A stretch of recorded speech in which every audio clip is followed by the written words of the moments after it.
All right, we have a thermodynamic problem here, and we are working with refrigeration cycles. This particular problem is about two-stage cascade refrigeration systems. All right, what does that mean? It means that we, instead of refrigerating a space with one refrigeration cycle, we are doing it with combining two of them. Here we have this cycle and another one, and they are combined here, and this is the QL, this is the area that we are trying to refrigerate, and up here we have our condenser, and this is the area we're trying to reject our excess heat. The two refrigerants are the refrigerant R134A and the one that's in cycle A does not mix with cycle B. In the heat exchanger, they come together and they exchange heat, but they do not mix. Now let's see, what does the problem give us? Well, they give us the mass flow rate in part B, but only in part B. In part A, they want us to find it. Part B is 0.24 kilograms per second. They also give us pressures. The pressure, if they say that this whole system works between the pressure limits of point A and 0.14 MPa. So what this means, that the pressure limits that it's working between is the top and the bottom. So the lower one is 0.14, top 0.8 megapascals. And they also give us that the heat exchanger over here in the middle, this section, is operating on 0.4 megapascals. Now let's take this information and go right ahead and create our TS diagram. Right here, TS. As we determined, the problem gave us, we have three pressure levels that we are working with: 0.14, 0.4, and 0.8. This is our saturation curve. Draw in your three constant pressure lines. Now, so far, that's all we know. We don't know nothing else about the TS diagram, so that's where we're going to leave it. Now, there's another key word in the problem that they give us, and that is this right here, ideal. They tell us that both of these systems, both of these cycles, they work on an ideal refrigeration vapor compression cycle. Now, what does this mean? This one word actually gives us a lot of information. Let's start with cycle A. When we're talking about ideal, we know that before the compressor, our working fluid is a saturated vapor. So that means on a TS diagram, we can come and mark our position 1 right here. This is 1.1. Now, both cycles work on an ideal cycle. So that means that before the second compressor at location 5, we also have the same situation. But this is on a different pressure level. Remember, this is at 0.14. This section is at 0.4. So right here, we can mark our position, location 5. Okay, now what else does an ideal cycle tell us? It tells us that after the condenser, we have a saturated liquid. So we have our condenser up here, and after the fluid comes out of it, the operating our working fluid comes out of it at location 7. This is a saturated liquid. Up here we're working with 0.8 MPa, so our location 7 will be right here. This is my 7. Now, for this cycle A, the heat exchanger actually works as a condenser up here. Same thing for cycle B, the heat exchanger works as an evaporator, just like it does this one down here for A. Okay, so this has a double function, but it's different for each cycle. Again, 0.3 is the same as 7, so it will be a saturated liquid. Remember the pressure, we are on this one now. So over here, I'm gonna go ahead and mark it, and this is my location number 3. So before we go any further, I wanna show you guys this. I like to create a table where I can organize all the data, because we're gonna be dealing with a lot of data that we deduce from here, we take from tables, we calculate, and it's just gonna be all over the place. So I like to organize everything in this little table. So for each cycle problems, this is quite effective. So cycle A, cycle B, point just like it's from here. I number it 1, 2, 3, 4. Here 1, 2, 3, 4. Upper cycle 5, 6, 7, and 8.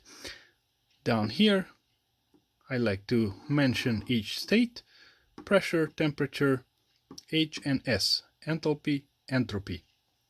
Okay, I like to fill in everything as I go here in an organized fashion. So all the green stuff that I've written up here and down there, it's everything that was given. Nothing, we didn't calculate nothing so far. Okay, so right now I'm gonna work with purple, and I'm gonna just simply enter in here everything that we are kind of deducing out of the information that's given. So out of the ideal word, we deduced that our state at location 1, 3, 5, and 7, we know them. So I'm gonna go ahead and enter them in. And we are also given our pressures, so I'm gonna go ahead and enter those. Okay, I've entered it in, and as you can see it from the TS diagram too, 0.1 saturated vapor on 0.14 pressure, right here, information entered. 0.3 up here on pressure 0.4 saturated liquid, 0.5 on 0.4 saturated vapor, and 0.7 saturated liquid, 0.8 pressure. Okay, I'm entering everything in megapascals over here. Now let's take our next step. We are still working on this word, ideal. We are not done with it. This information is coming out of that, and one more is coming. What else it means ideal? It tells us that our compressors 1 and 2, they are isentropic. So when we are dealing with isentropic, that means that our S, our entropy, in position 1 and position 2 will be equal. Position 1 and 2 is before and after the compressor. Okay, so on our TS diagram, we can go ahead and mark that.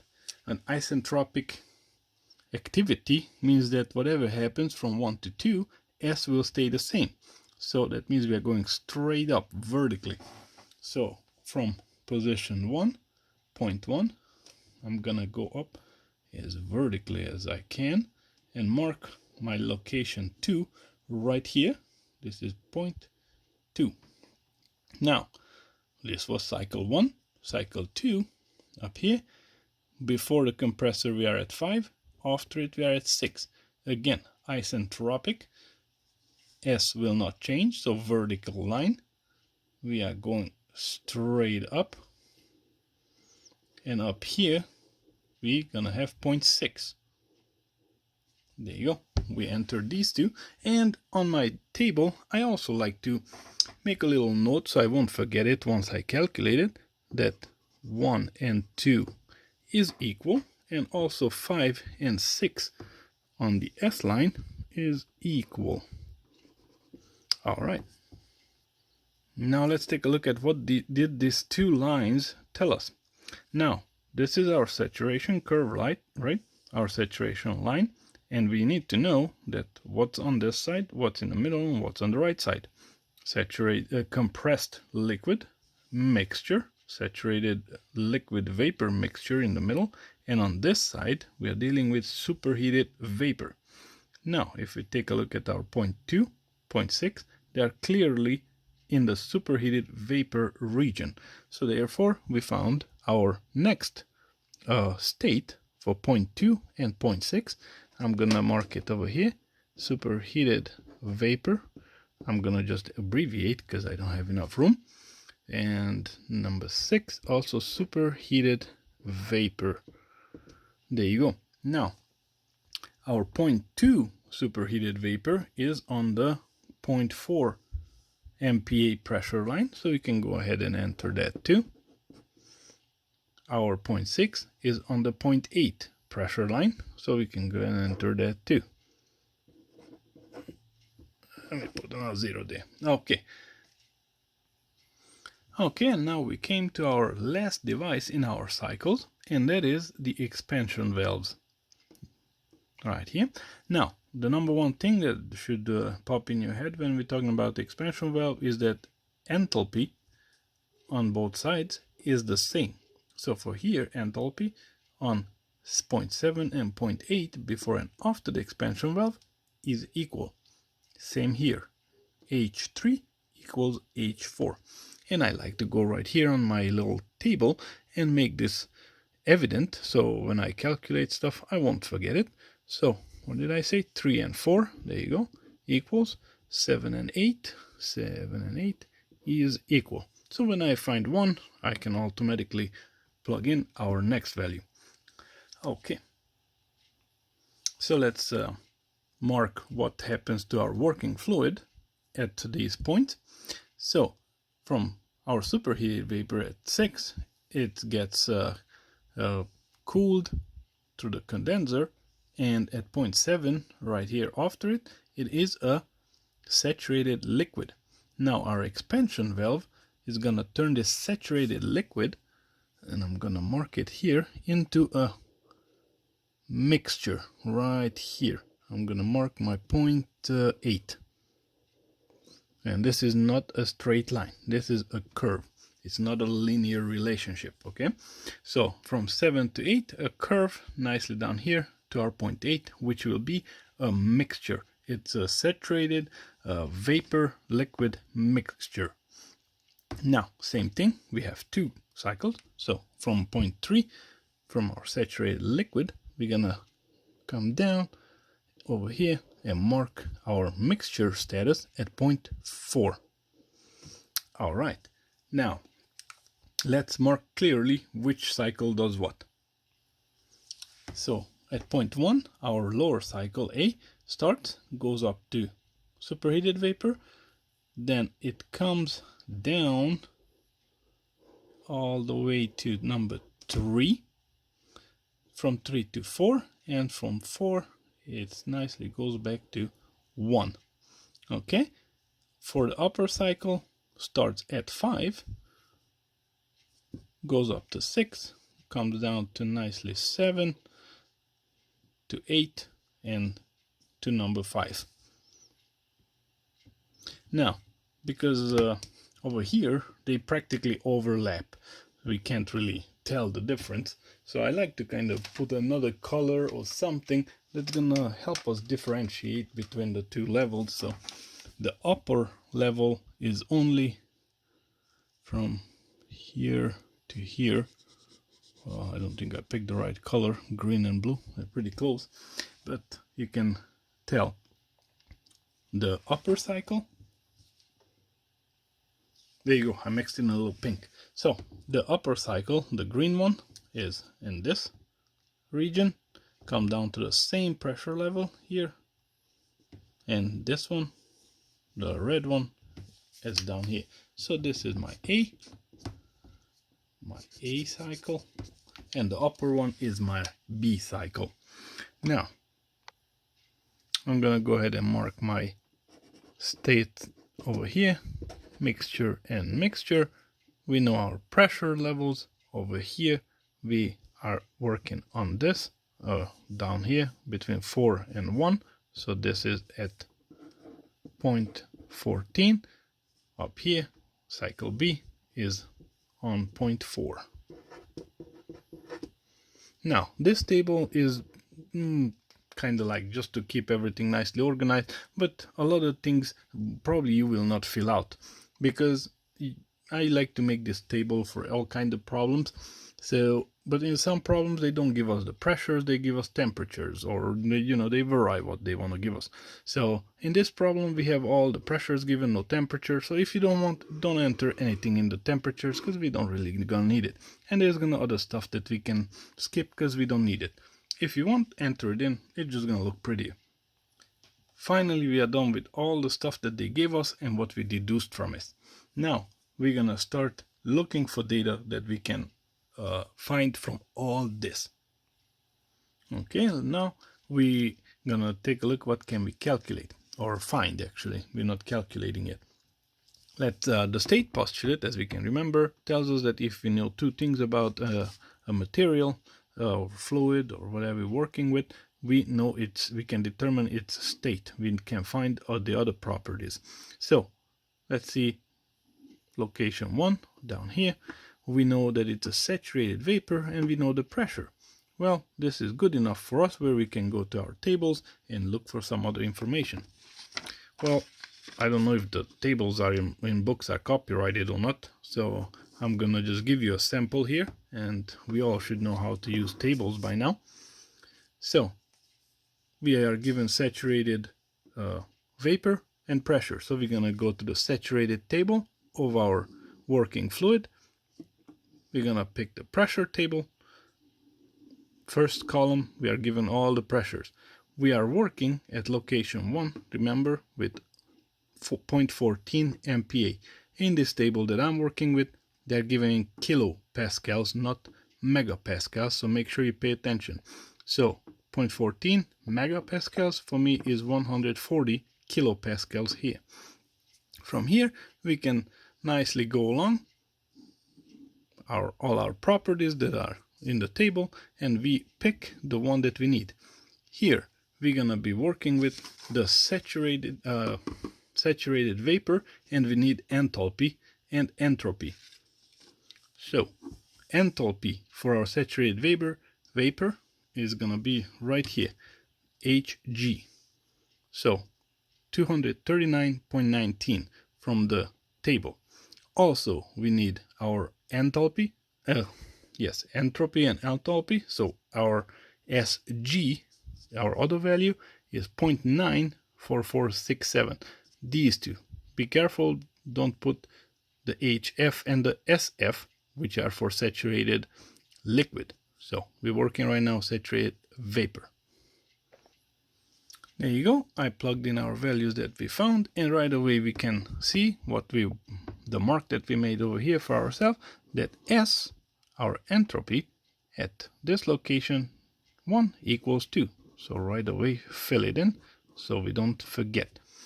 Now take our next location. We'll come back to position number 2. You can do it right away, but I'm going to leave it to the end of it because it's a bit more challenging, so we'll see that in a minute. Let's take the easy ones first. Saturated liquid, again, go to the tables and we're going to plug in our values. Number 5, saturated vapor at this pressure from the table. Number 7 from the table. There you go, all filled in. Now let's use our equal sign and fill in everything that we marked for ourselves that is equal. 0.92711, 95.48. There you go. Now let's see. Now we got to the point where we need to deal with our superheated vapor in both cycles. Now we have plenty of data given. We have actually 3 pieces of properties that on this in this location, but if we go to our superheated table, we can see that we don't have exact data for our needs, and this comes to one of our I would say probably not favorite activity, interpolation. Here's a quick formula for it. If you've forgotten it and want to take a look at it, pause the video and understand it. I just put it here so you don't have to hunt all over the internet figuring it out where is it from. So we are given our pressure and we are given our entropy. We go to the superheated vapor table. find our pressure and find where would our new entropy fall. So this, I'm going to put it right here, S over here. All right, now find two values in the table that kind of fall before and after it. Put it here. This is your S information. Now the two information that you got from the table, you can see the H right next to it, so write it here. This S will give me my H that I'm looking for, which over here will be my H2. Go ahead with the formula and calculate it. H2 will give you 260.65 kilojoules. And I'm going to go ahead and plug it in right here. Now, 0.6 is again superheated vapor on a different pressure. We're going to go to our superheated table and calculate that as well.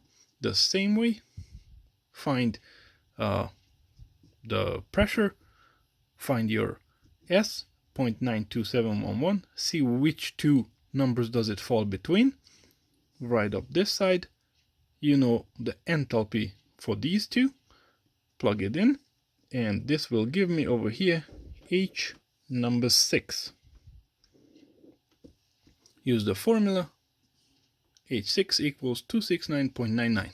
I'm going to go ahead and write it in, 269.99. Now finally we are done with all the information that we needed to find. We can finally focus on actually calculating the info that they want us to find. The mass flow in part A, QL, work in, and COP of the machine. Now let's see. First, they are giving us MB, M.B, mass flow in the B cycle. They want us to find it in the A cycle. So we need to find the location over here where these two fluids interact with each other. Well, that's going to be right here in the heat exchanger. We're going to write a nice energy balance equation on the heat exchanger itself. And I'm going to put this right here. This is a quick review of how the energy balance equation works. These are steady flow devices. So we cross this side, 0. So therefore energy in equals energy out. This, you can see how you break it up and fill in every single item. Now in the heat exchanger, we're gonna, excuse me, I dropped my pen. We're gonna have certain things, and certain things will cancel out. Let's see what that means. Over here, I wrote it down. Maybe I'm going to go line by line. Energy in equals energy out, our energy balance equation, steady flow device, on an adiabatic heat exchanger. In the problems, they already told us that it's adiabatic. So that gives us that from our energy equation, balance equation, everything's gonna cancel out. No work in, no work out, no heat in, no heat out. The only thing that we have left is mass flow and enthalpy on the inside and on the outside. These are the only two things that we have left from the equation. Now take a look at what's coming in and out of the heat exchanger. On this side, we're gonna write up everything that's coming in, everything is going out.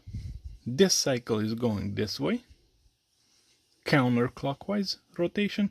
This one, I guess this one's also counterclockwise rotation, but this one's, we are meeting at the top, this one at the bottom. So inside, one is flowing this way, one is that way.